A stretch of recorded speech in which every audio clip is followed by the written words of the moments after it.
Il est 22h10 sur Eternia et bonsoir. Aujourd'hui, c'est la présentation de Whiplash, personnage iconique. Bien que c'est pas un des favoris, c'est pas non plus un des personnages principaux, bien évidemment. Mais avant tout, je voudrais remercier Chris, qui m'a commandé ce bouquin, ma dernière publication, Le Monde Perdu, nouvelle traduction par Antoine Lacroix, Arthur Conan Doyle, bien entendu. J'en suis très très fier et du coup, voilà. Un des un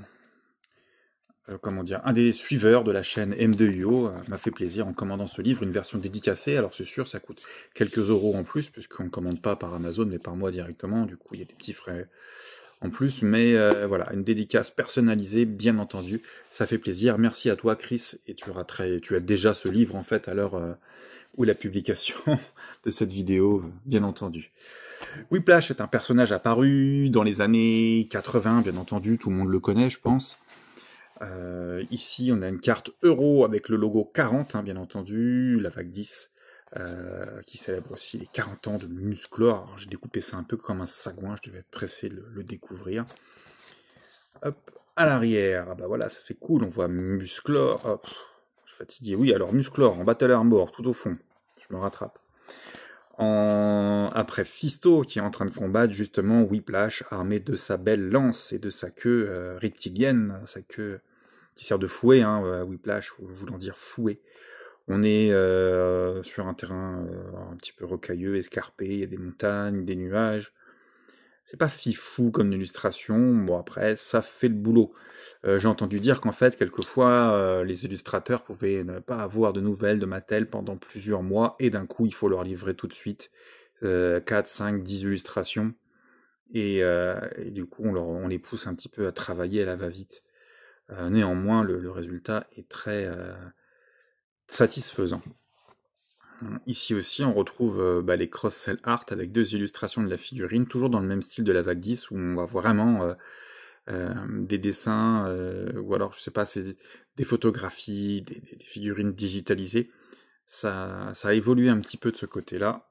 Et voilà pour le blister, entre guillemets, la carte, tout du moins. La figurine, la voici. Allez, avec un petit gros plan. Ah, moi j'aimais bien quand même le Whiplash. Bon, je l'ai eu très tard en fait, hein, c'est pas un de mes préférés, je l'avais pas quand j'étais gamin. Donc après, c'est pas un personnage qui coûte bien cher. Du coup, ouais, voilà, il fait bien le relais. Apparu, comme je l'ai dit, en 1984, alors sa toute première apparition, elle vient dans le mini-comics Clash of Arms. Hop, regardez, c'est quand même plutôt sympa, je vous l'ai sorti, puisque je l'avais sur le coude à cause de... Bref. Et en fait, Whiplash, il apparaît pas tout de suite, hein. On voit d'abord Fisto, Clawful, des combats, et voilà, notre Whiplash. Alors, dans cette première apparition, il participe au tournoi, hein. Vous connaissez un peu l'histoire, c'est un tournoi, et il affronte différents champions. Après, il apparaît dans d'autres mini-comics comme Secret of Liquid Life, King of the Snake Man, Leash, il y a différents trucs. Mais voilà, au niveau du caractère, il est assez rudimentaire, hein. C'est un personnage bestial, hein, tout simplement. Il n'y a pas grand-chose à dire. Un serviteur de Skeletor, bien évidemment. Et il fait plutôt bien son boulot, j'ai l'impression. C'est dans le dessin animé Filmation, et dans lequel il apparaît plusieurs fois. C'est même on va dire un sbire plus ou moins récurrent, moins que, comment il s'appelle, Dantos ou Triclops. Mais voilà, on le voit quand même assez régulièrement. Il est présenté comme un homme reptile, comment dire, qui vient des marécages, ceci, cela. Et il est assez méchant, voilà, mais comme beaucoup de grands méchants, il est, comment dire, tourné au ridicule, quoi. C'est plutôt sympa. Je sais plus si on le voit dans Collector, dans un épisode ou pas. J'aurais dû vérifier, c'est pas très important. Il va y avoir une figurine, bien entendu, on attend de pied ferme une figurine de la gamme Cartoons, bien entendu. C'est en fait, il faut attendre 2000 hein, pour avoir quelque chose d'intéressant pour lui, et encore intéressant. Bon voilà, on va développer légèrement son background chez Mikeling Productions, puisqu'en fait Whiplash, là on se rend compte qu'il vient de Subterria, qu'il est le chef d'une tribu d'hommes reptiles. C'est plutôt sympathique en fait, et puis voilà, il décide de mettre sa puissance, son talent au service de Skeletor, tout simplement. D'ailleurs, dans les classiques, dans les biographies, on va même donner un nom à sa race, en fait. Un nom qui sera repris aussi, je l'ai plus en tête, mais qui est repris dans les cartes des ennemis pour Field of Eternia. Hein. Je fais de plus en plus mention à ce jeu, puisque je suis à fond dedans, je l'étudie dans tous les sens, et je vous présente des vidéos, comme vous avez vu, d'ailleurs dans l'entre-deux vagues 10 et 11. Vous allez manger encore un peu. J'espère que ça vous plaît, sinon c'est pareil. Côté figurine, alors on va voir le Spire, cette lance qui est exactement la même que celle de Randor, bien entendu. La figurine est en partie exactement la même, le même concept en fait, hein, voilà, que pour les autres figurines Origins. Si ce n'est qu'en fait le body, alors déjà on a aussi ça quand même, on va regarder un petit peu les bottes, qu'on va retrouver également chez Buzoff, Clawful il me semble. Ça aussi, hein, c'est le body Buzoff, mais c'est l'arrière qui est complètement différent, on va voir cette queue. Alors ça se retire, oups là, ça se retire, mais c'est très difficile. J'ai vu des vidéos, pas des vidéos, des photos des gens qui l'ont retiré. Mais moi, c'est pas fait pour. C'est très compliqué. On n'a aucun intérêt de le faire, alors je vais pas forcer. Je vais quand même mentionner le fait qu'elle est en deux parties. Une partie dure, donc qui est ancrée donc via un système à l'intérieur. Hein. Je pense qu'on peut tous facilement imaginer de quoi il s'agit. Et puis une partie rubber, en fait, une partie caoutchouteuse. Et ça, c'est pas plus mal. On sait très bien, on l'a remarqué avec les queues des dinosaures de chez Mattel, que maintenant, toutes les parties qui ont une partie pointue au bout hein, passent systématiquement en plastique mou. Alors là, en fait, c'est bien parce que c'est fait de manière intelligente, c'est assez élégant, on s'en rend pas trop compte. C'est vrai que dans la queue des dinosaures Mattel, souvent, bah, c'est juste un bout comme ça et c'est moins élégant. Plus disgracieux, en fait. Quoi. Voilà. Voilà, on a à peu près fait le tour. Je me suis rendu compte que j'ai parlé très très vite. J'ai dit un maximum d'informations sur Webpage, sans vouloir bâcler, hein, mais... Hop. Alors, moi je remarque aussi là qu'il a un petit problème de peinture au niveau de la dent.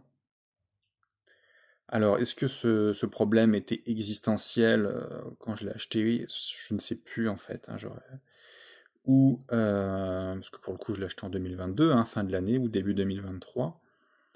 Ou est-ce que c'est en se retrouvant dans un de mes cartons rangé avec les Evil Warriors que c'est apparu? Néanmoins, je vais vous donner un tuyau que je tiens de chez Toki. Ce bon vieux Johnny recommande en fait de faire l'achat de feutres acryliques.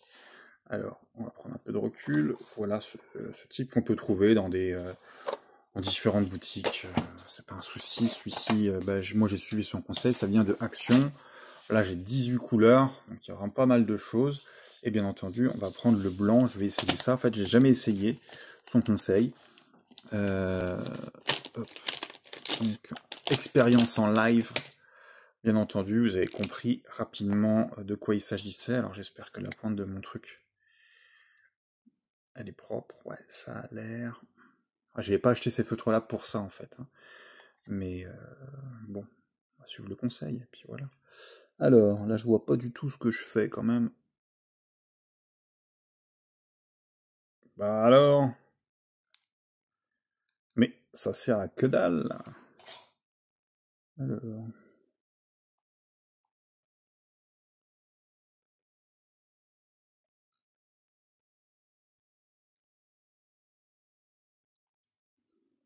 Bah, bon.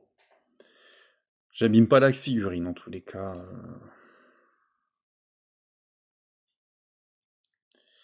Ouais, alors après, c'est peut-être le blanc, hein, comme on peut voir. Il y a du blanc, mais il n'est pas couvrant du tout. Si j'y pense, si j'ai l'occasion, je referai l'expérience avec de la couleur, mais là, ouais, pas trop de, pas trop de résultats là-dessus. Bon, après, c'est pas grave, moi, il me plaît bien comme ça. Hop.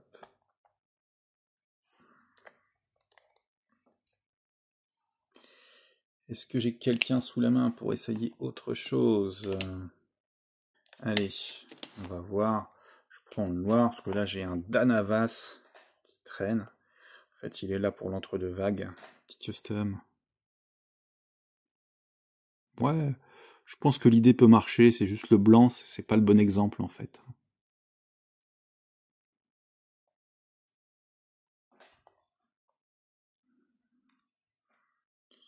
Ok. Ouais, parce que là, il y a du marron qui dépasse un peu. Alors, bien entendu, là, je barbouille, hein, je fais un peu n'importe quoi. Si je veux le faire correctement, je fais pas devant une caméra, bien entendu, je le fais comme il faut. Ah oui, là. Mais ok, ouais. Pour, alors, bien non, on m'avait conseillé ça, moi, c'est pour des figurines vintage. Hmm. Mais là, j'ai pas. Ah, j'ai frimé, non, les miennes n'en ont pas besoin, elles sont toutes en très bon état. C'était pas le cas, malheureusement. Ok, bon, bah, vous verrez peut-être Danavas dans l'entre-deux vagues, hein, si j'ai pas changé d'avis. Voici un petit tuyau à pas cher qui peut être efficace. Après, bah, écoutez, hein, chacun fait ses expériences et puis on verra bien ce que ça donne. Merci d'avoir suivi cette vidéo et puis bah voilà, Whiplash, Lézor rejoint la gamme Origins et il va se placer sur Eternia là en attendant l'arrivée de Tropjo.